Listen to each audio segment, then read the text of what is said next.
Dis-nous, quand cela arrivera-t-il et quel sera le signe de ton avènement et de la fin du monde?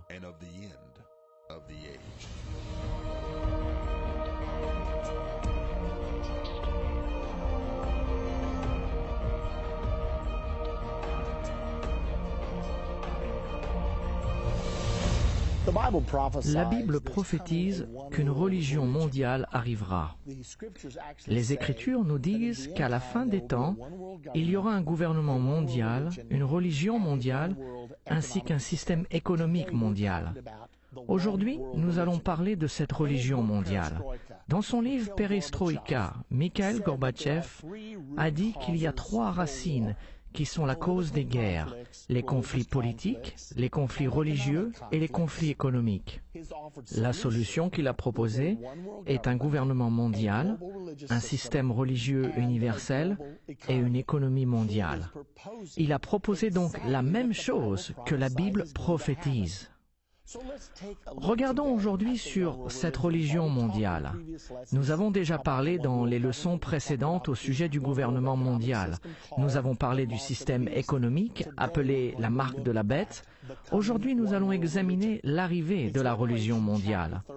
C'est dans le chapitre 13 au verset 15 de l'Apocalypse. Vous le savez peut-être que le 13e chapitre d'Apocalypse est entièrement consacré aux événements de la fin des temps. Le verset 1 à 8 sont consacrés au gouvernement mondial, les versets 11 à 14 sont consacrés au système religieux mondial et aux dirigeants de ce système, le faux prophète, et les versets 16 à 18 traitent le système économique mondial, la marque de la bête. Donc regardons au verset 15 d'Apocalypse 13.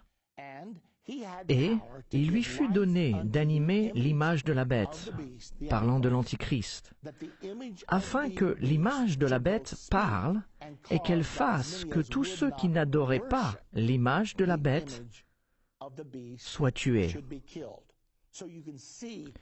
Vous pouvez voir que ce nouvel ordre mondial de la fin des temps contiendra un élément d'adoration. Nous ne savons pas exactement quelle forme il prendra.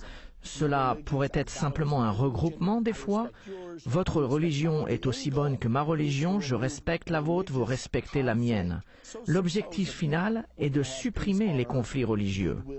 Ainsi, nous sommes supposés pouvoir avoir la paix sur terre et la bienveillance envers les hommes. L'une des parties que nous allons parler aujourd'hui contient l'histoire la plus étonnante jamais racontée. Comment Mikhail Gorbatchev et le pape Jean-Paul II ont secrètement planifié la chute du mur de Berlin et la naissance du nouvel ordre mondial. Ceci va absolument vous étonner.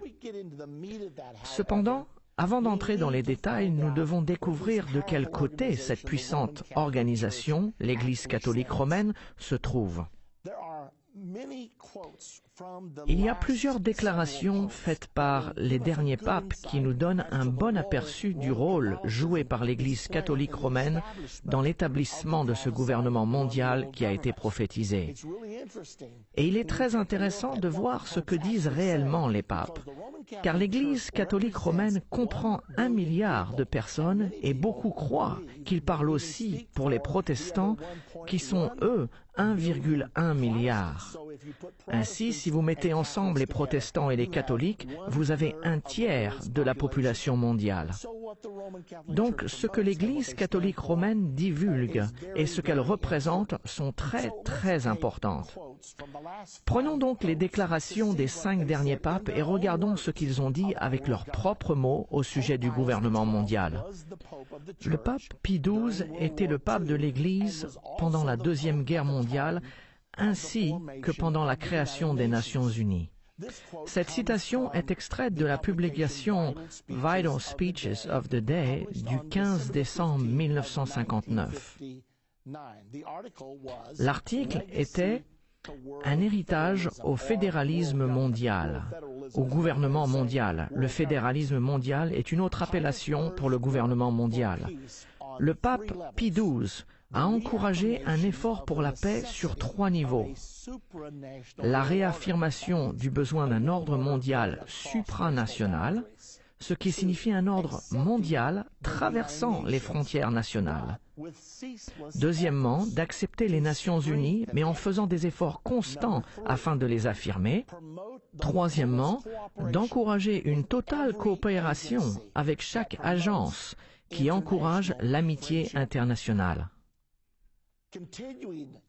Continuant dans l'article sur l'héritage au fédéralisme mondial, le pape Pie XII s'est montré comme un internationaliste imperturbable. Quand vous entendez qu'une personne publique ou un dirigeant spirituel est un internationaliste, c'est une indication qu'il est un adepte au gouvernement mondial. Le pape Pie XII désirait, cherchait et priait pour une organisation politique mondiale avec un esprit fédéraliste. Voici ce que le pape Pie XII a dit.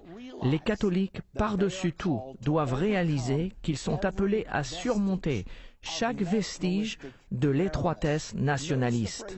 Notez la phrasologie employée ici. Étroitesse nationaliste. Ce n'est pas bien, n'est-ce pas? Si vous êtes une personne bornée et fermée d'esprit, c'est ce qui est insinué ici. Donc, si vous croyez toujours au nationalisme et non au gouvernement mondial, le pape Pie XII nous a invités à surmonter chaque vestige de l'étroitesse nationaliste. Il continue en disant, les catholiques ont le devoir d'insister sur la ratification du pacte du génocide. Maintenant, qu'est-ce que le pacte du génocide? Vous devez savoir que les États-Unis sont maintenant inscrits au traité du génocide. Le traité du génocide nous vient des Nations Unies et n'a pas été accepté pendant de nombreuses années par le gouvernement des États-Unis. Mais le 11 novembre 1988, le président Reagan a signé ce traité du génocide et le Sénat l'a ratifié le 9 décembre de la même année. Quelle est donc l'importance du génocide? Pourquoi le pape Pie XII insisterait-il sur l'obligation des catholiques de soutenir le traité du génocide? Vous devez savoir ce qu'est un génocide. Et la plupart d'entre nous pensent savoir ce que c'est.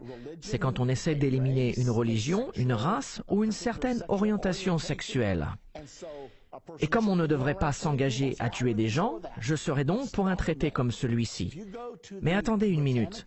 Si vous consultez l'Encyclopédie Britannica et regardez le mot génocide, elle donne une définition intéressante et cette même définition se trouve actuellement dans le traité du génocide. Il est dit « qui cause du mal physiquement ou du mal mentalement à une minorité ». Est-ce que vous dites que ce serait un crime de faire du mal mentalement à une minorité? Comment fait-on du mal mentalement? Peut-être en parlant contre quelqu'un? Peut-être en écrivant contre quelqu'un? Permettez-moi de vous citer un exemple. Nous faisons tous face en ce moment à l'homosexualité. Et récemment, le gouvernement des États-Unis a voté en 2009 le projet de loi du crime de haine. Ceci met les homosexuels comme un groupe protégé.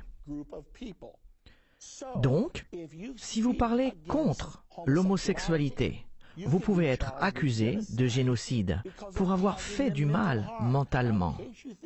Maintenant, au cas où vous pensez que j'exagère, allez au Canada juste au nord de notre frontière et vous verrez que vous pouvez être mis en prison pour 5 ans si vous parlez contre l'homosexualité. Il y a 1 an ou 2 de cela, un pasteur en Europe fut arrêté et mis en prison car il avait prêché de son pupitre sur ce que la Bible dit au sujet de l'homosexualité. Maintenant, en réalisant que c'était un problème potentiel pour le projet de loi voté aux États-Unis, ils ont exempté les gens qui s'opposent à l'homosexualité pour des raisons religieuses. Mais ils n'ont pas accordé cette exemption à tout le monde.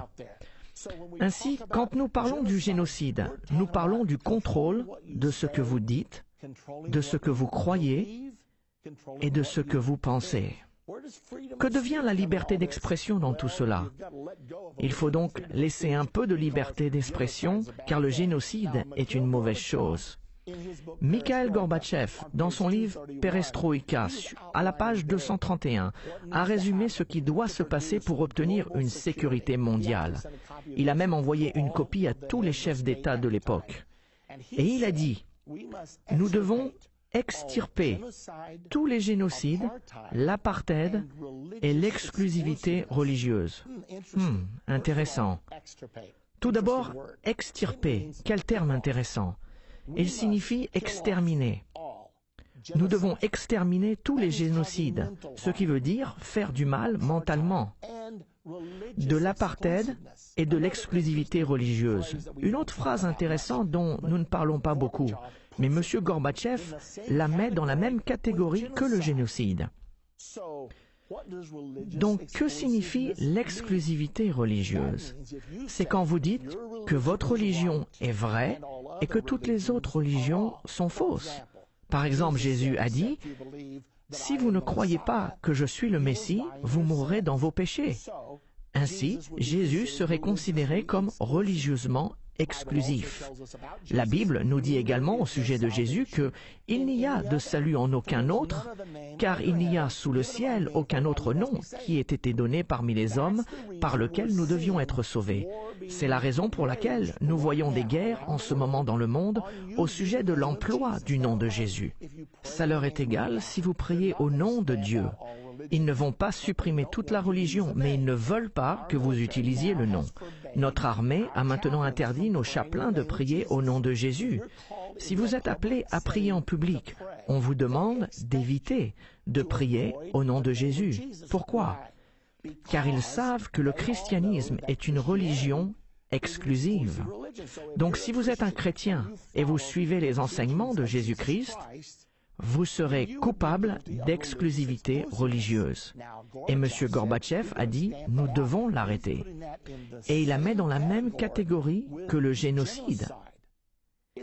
Y a-t-il une chance qu'un jour, vous et moi, nous pourrions passer en jugement pour exclusivité religieuse?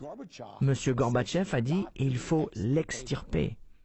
Et oui, la réponse est que vous pourriez être accusé par le pacte du génocide pour avoir fait du mal mentalement à une personne. Maintenant, parlons de l'interdiction de l'exclusivité religieuse. Est-ce que cela se passe réellement? Eh bien, le 28 juin 2000, en France, un article du Washington Times disait ceci. Il y avait une proposition française qui visait le prosélytisme. Il proposait jusqu'à 2 ans de prison pour toute pression excessive dans le but d'essayer de convertir quelqu'un. Maintenant, dites-moi, qu'est-ce qu'une pression excessive? Si vous invitez quelqu'un à votre église une fois, est-ce que cela est permis? Et si vous l'invitez plus d'une fois, disons 2 ou 3 fois?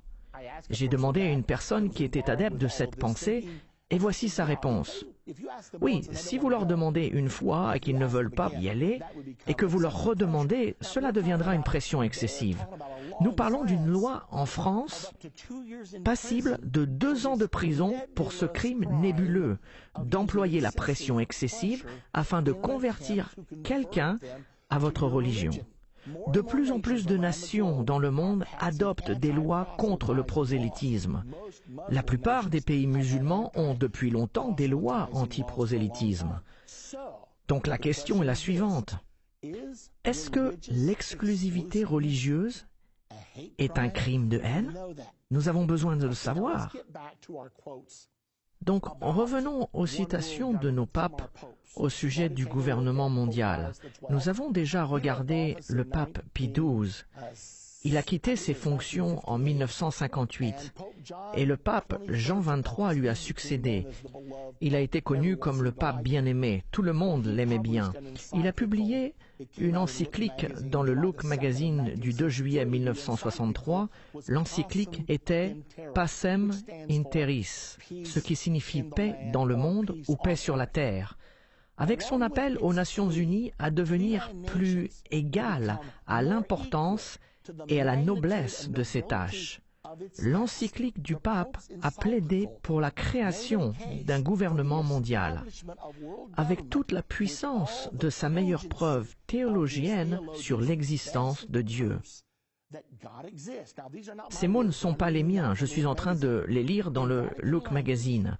Dans le langage du Vatican, Pacem in Terris, ou la paix sur terre, appelle le gouvernement mondial une autorité publique, mais le définit comme ayant la puissance universelle et doté des moyens appropriés pour la poursuite efficace du bien commun. Le pape a soutenu qu'un tel gouvernement devait être créé car toutes les nations deviennent maintenant interdépendantes. Un appel à l'action par le pape Jean XXIII, remontant aux années 1958 à 1963, pour un système de gouvernement mondial.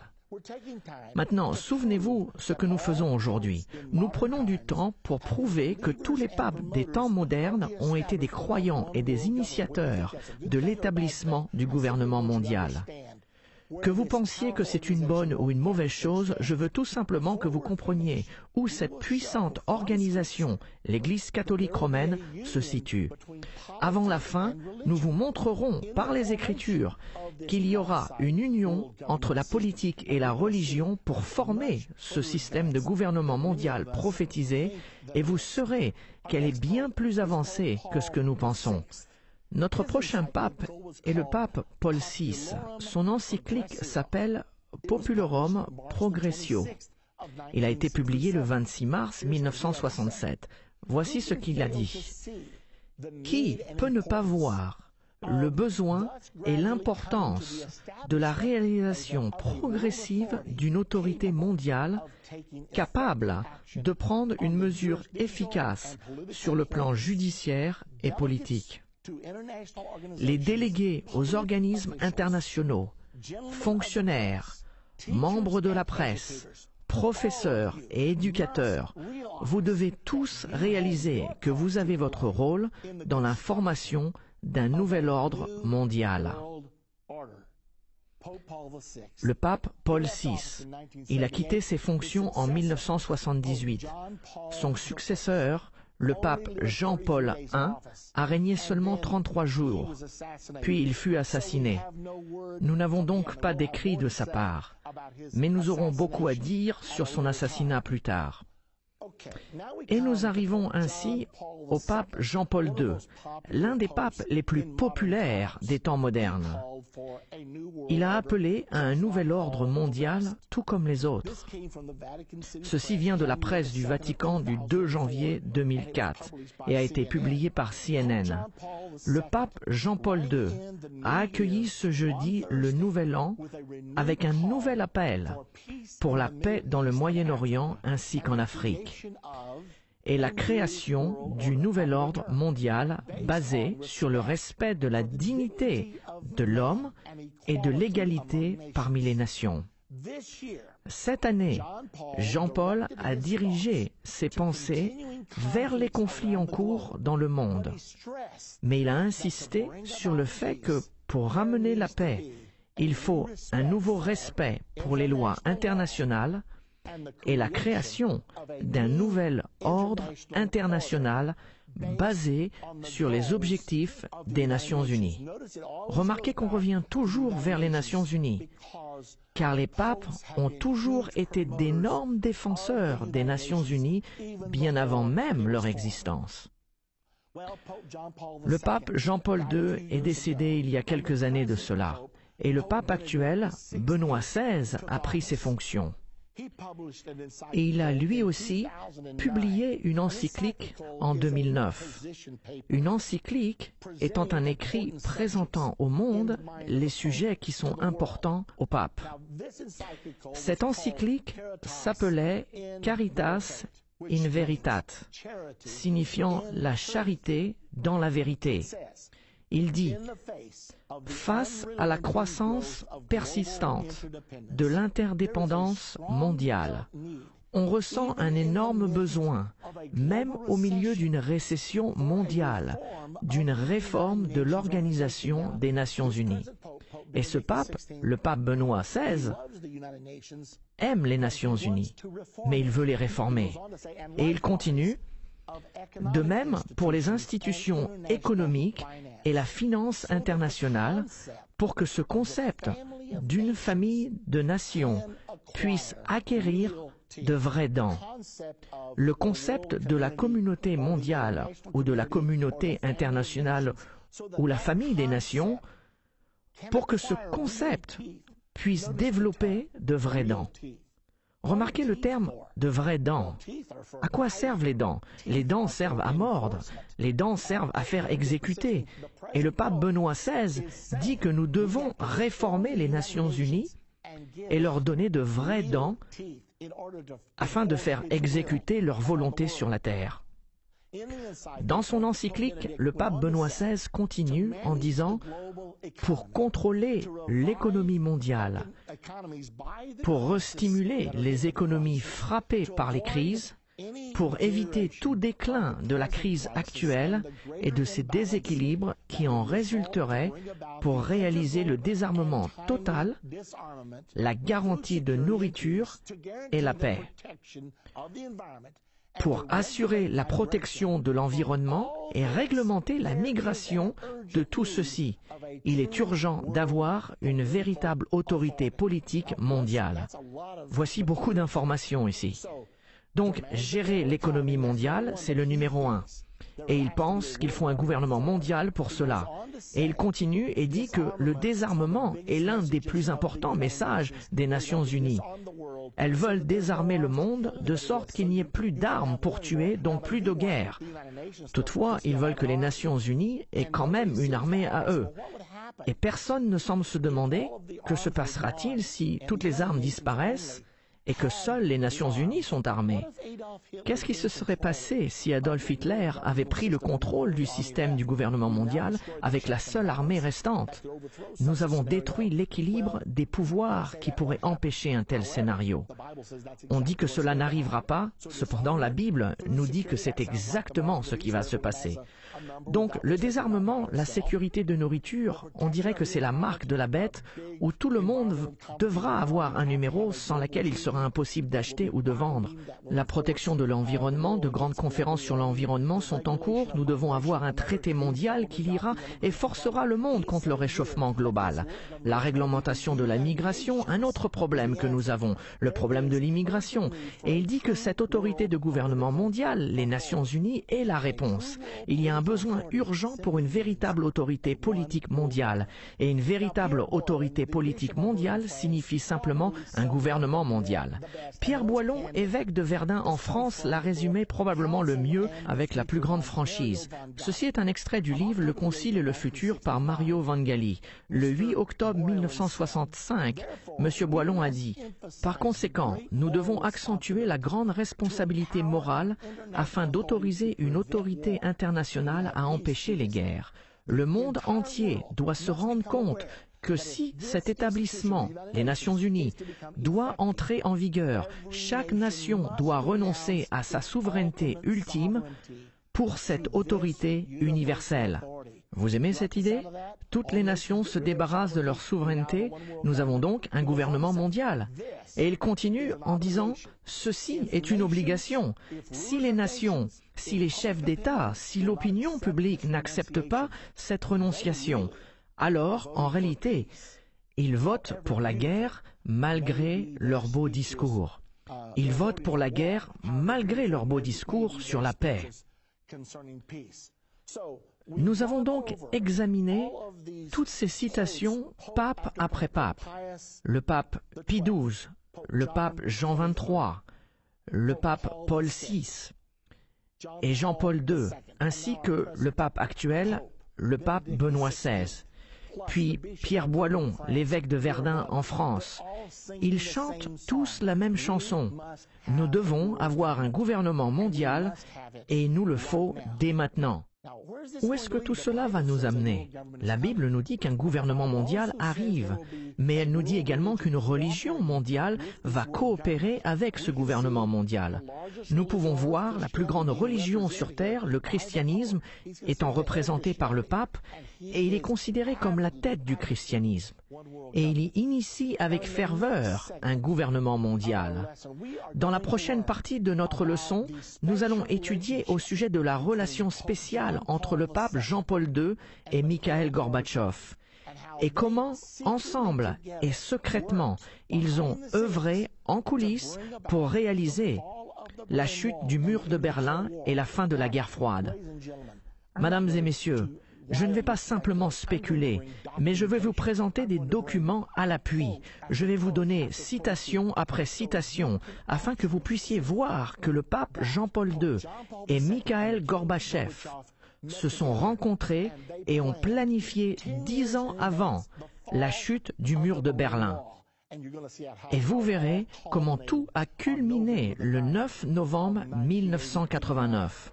Vous ne voulez pas manquer la prochaine partie de notre leçon. Dans notre dernière partie de comprendre la fin des temps, nous avons regardé le rôle crucial que les 5 derniers papes ont joué en établissant un gouvernement mondial prenant naissance à travers la mondialisation. Dans cette partie, nous apprendrons au sujet de la relation secrète entre Mikhaïl Gorbatchev et le pape Jean-Paul II. Nous verrons comment ils ont travaillé ensemble pour faire tomber le mur de Berlin et acheminer le nouvel ordre mondial. Il s'agit de l'une des histoires les plus étonnantes qui se soit passée. Rappelez-vous, quand nous disons le nouvel ordre mondial, c'est juste un autre nom pour le gouvernement mondial prophétisé dans la Bible pour la fin des temps. Retournons en arrière dans l'année 1917. C'est en 1917 que la révolution bolchevique a pris le pouvoir sur l'Union soviétique. La révolution bolchevique a continué en Union soviétique jusqu'à la Deuxième Guerre mondiale. Et en 1942, le communisme ne dominait qu'un seul pays, l'Union soviétique, ce qui représentait environ 6% de la population du monde. Cependant, en 1962, le communisme dominait sur 50% de la population. Maintenant, pensez à ceci. 6% en 1942, 50% en 1962. C'était une révolution étonnante qui balayait notre monde. Comment cela s'est-il passé? Ce qui s'est passé, c'est qu'à la fin de la Deuxième Guerre mondiale, à Yalta, on a donné à l'Union soviétique le contrôle de toute l'Europe de l'Est. Ils ont pris le contrôle de la Pologne, de la Tchécoslovaquie, de la Yougoslavie, de la Roumanie, de la Lituanie, de la Lettonie, de l'Estonie et bien sûr l'Allemagne de l'Est. Et en plus de cela, en 1949, le communisme a traversé la Chine, prenant le contrôle de la nation la plus peuplée du monde. Donc, de 1942 avec 6% à 1962, la moitié du monde était maintenant sous le talon de fer du communisme. Il semblait que le communisme prenait le pouvoir sur le monde entier. Henry Kissinger a même déclaré que les jours du capitalisme étaient peut-être finis. Le pape Jean XXIII, voyant cette grande vague rouge qui avançait sur le monde, a eu une décision à prendre. Est-ce que l'Église combattrait contre l'avancée du communisme ou était-il trop puissant? Devons-nous faire alliance avec le communisme? L'Église était plus favorable vers une économie de type socialiste qu'une économie d'entrepreneurs. Il l'appelait la justice sociale et il pensait qu'il était temps pour une redistribution de biens légitimes. Par conséquent, en 1961, le pape Jean XXIII a appointé M. Agostino Casaroli afin de créer des liens avec le monde communiste. Eh bien maintenant, avançons jusqu'en 1978. Alors que je voyageais dans la ville de Chicago, j'ai allumé ma radio et il y avait un débat en cours et ils interviewaient un homme du nom de Malachi Martin. Il venait juste d'écrire un livre intitulé « Le dernier conclave ». Cela a attiré mon attention. Je savais que le conclave était l'élection d'un pape, et je savais que le dernier conclave signifiait la dernière élection d'un pape. Que disait cet homme et qui était-il? J'ai continué à l'écouter et je me suis aperçu que Malachi Martin était un prêtre jésuite et il était un prêtre catholique jusqu'au jour de sa mort. Il était donc un connaisseur. Il avait enseigné à l'Université du Vatican à Rome pendant 6 ans et en plus, il était un ami intime du pape Jean XXIII. J'étais donc intéressé par ce que cet homme avait à dire. Alors qu'il continuait son histoire, il disait qu'il y avait un grand débat au sein de l'Église catholique romaine. Il pensait que le prochain pape devait être communiste. Cependant, Martin croyait que si le prochain pape était communiste, et si le communisme prenait possession de l'Église, alors il prendrait contrôle sur le monde entier pour finalement détruire l'Église. J'étais si intéressé par ce qu'il disait, car les prophéties de la Bible disent que c'est ce qui va se passer dans l'avenir. La Bible parle d'un gouvernement mondial qui contrôlera le monde en alliance avec la religion. Et après qu'ils avaient utilisé leur alliance avec la religion pour obtenir le contrôle, cette puissance politique se retournera et détruira les éléments religieux. Je savais donc ce que Malachi Martin disait à la radio était dans la Bible. Évidemment, j'étais très intéressé par ce qu'il disait. En fait, je suis allé le même jour pour acheter ce livre appelé Le Dernier Conclave. Martin a continué à dire dans son interview que le pape Paul VI était sur le point de mourir à l'époque. C'était en 1978 et on se bousculait pour la position du choix du prochain pape et pour prendre le contrôle de la puissante entité appelée l'Église catholique romaine. Et plus tard, en 1978, le pape Paul VI est effectivement mort. Le conclave s'est réuni et un nouveau pape a été élu. Le pape Jean-Paul I était le nom qu'il a pris pour régner. Et après avoir été élu, il n'a régné que 33 jours avant de mourir subitement.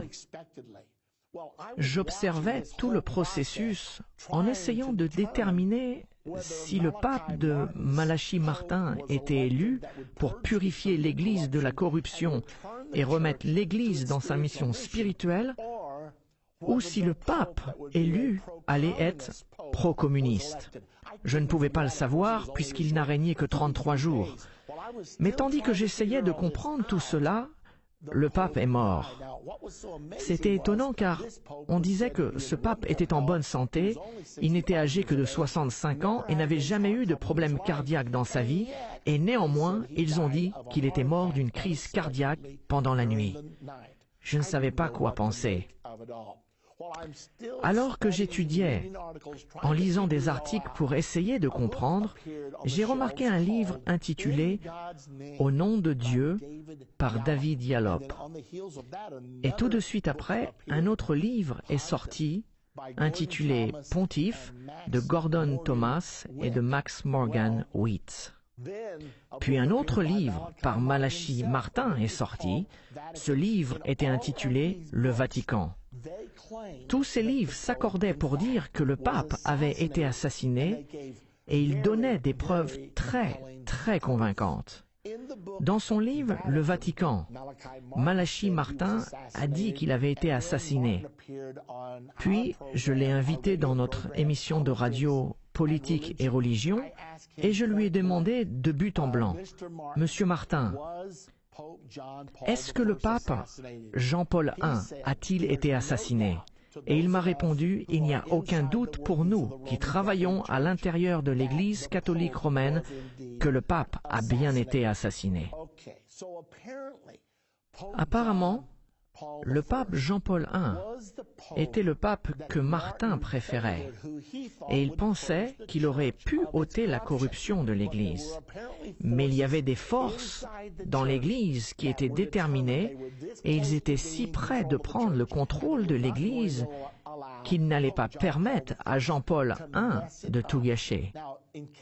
Et si vous avez quelques doutes, laissez-moi vous dire ce qui s'est passé le jour où Jean-Paul I est mort. Il y avait un homme responsable de la Banque du Vatican. Son nom était Paul Marcinicus. Il était accusé de beaucoup de corruption, si importante que le gouvernement italien a donné l'ordre de l'arrêter. Imaginez-vous, arrêter le banquier du Vatican. Il a évité son arrestation en restant à l'intérieur des murs du Vatican. Vous savez probablement que le Vatican est un État souverain par lui-même et le gouvernement italien n'était pas autorisé à entrer pour exécuter cette arrestation. Ainsi, il a évité l'arrestation. Eh bien, le pape Jean-Paul I avait ordonné que Paul Marcinicus ne soit plus responsable des milliards d'euros de la Banque du Vatican. Et ce même jour, il a demandé qu'une sanction soit donnée au puissant archevêque de Chicago, le cardinal Cody. Il a été dit 2 ou 3 ans auparavant que Cody avait détourné de l'Église 1,3 million de dollars pour une femme en Floride. Quand cela est devenu public, il a dit qu'elle était une cousine éloignée qui avait besoin d'aide. Cependant, après une petite investigation journalistique, il s'est révélé qu'elle était une amie du cardinal Cody. Sachant cela, le pape Jean-Paul I a ordonné la destitution de Marcinicus le jour même et a sanctionné le cardinal Cody. Mais aucun de ces ordres n'a été réalisé. Au lieu de cela, le pape est mort cette même nuit.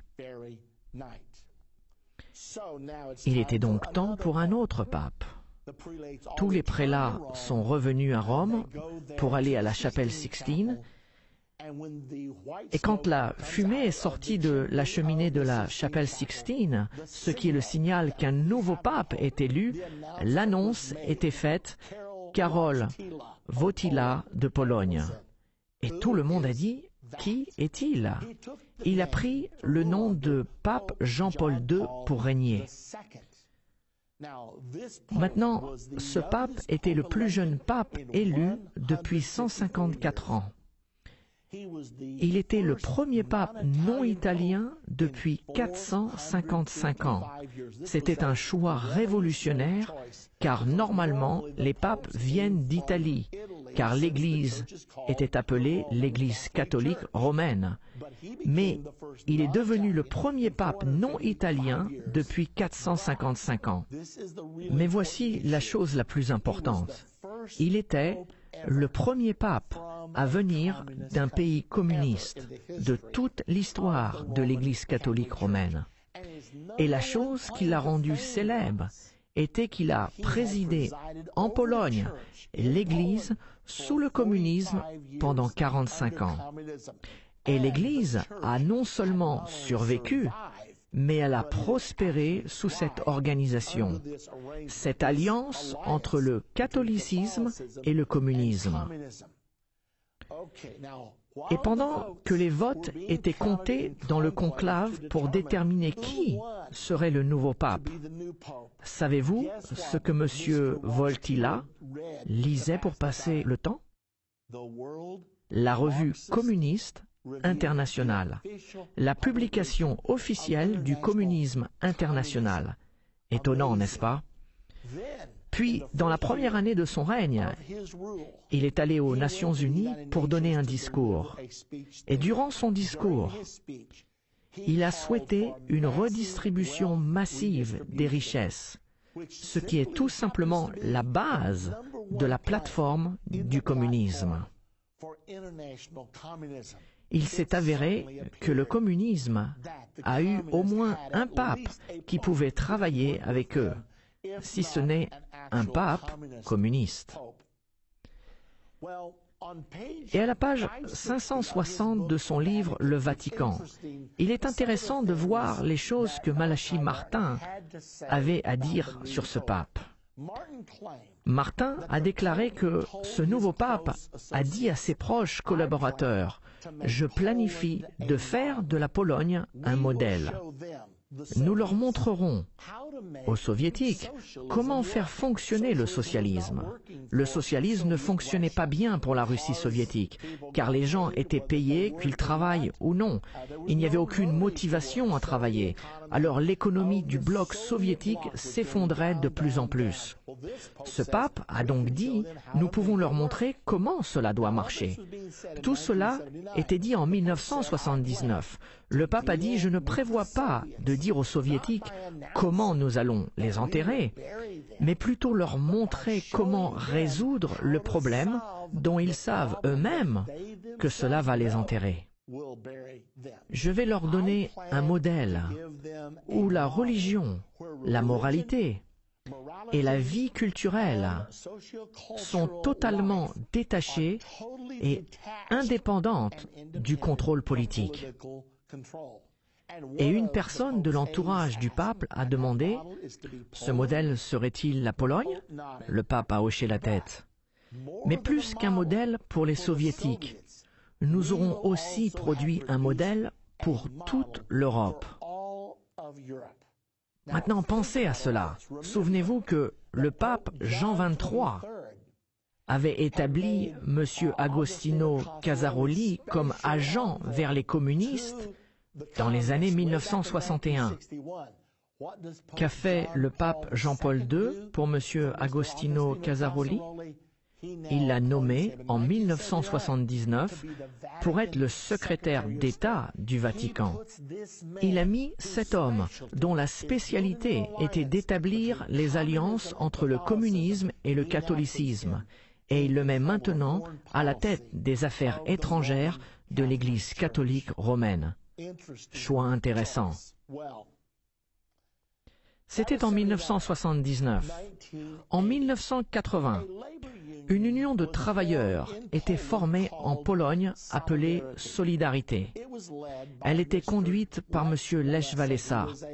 Il était un dirigeant syndical et également un catholique romain très fervent. Quand ce syndicat s'est formé, des choses intéressantes se sont passées. Tout d'abord, les communistes l'ont craint. Que fait ce pape? Ils savaient que le pape était derrière tout cela. Les communistes ont donc banni ce mouvement syndical en Pologne et ont mis Lech Walesa en résidence surveillée pendant 2 ans. Cependant, c'était au même moment qu'un nouveau jeune fougueux dirigeant s'élevait à l'intérieur de l'Union soviétique, et son nom était Mikhaïl Gorbatchev. Et au début des années 1980, il gagnait de l'autorité, prenant de plus en plus d'influence.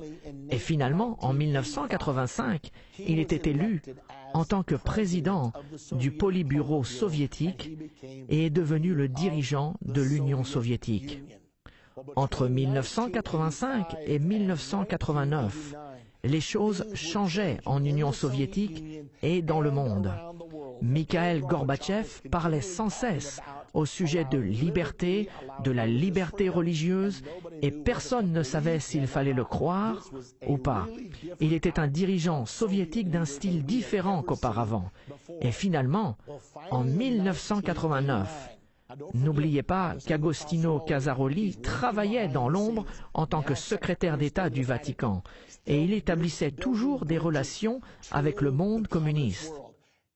En 1989, le parti syndical Solidarité en Pologne était légalisé et autorisé à se présenter aux élections.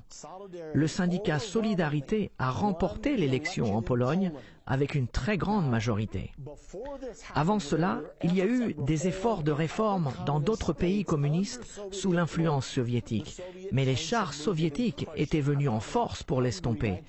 Je parle de la Hongrie en 1956, je parle de la Tchécoslovaquie en 1968. Les chars se sont avancés, écrasant les mouvements réformistes.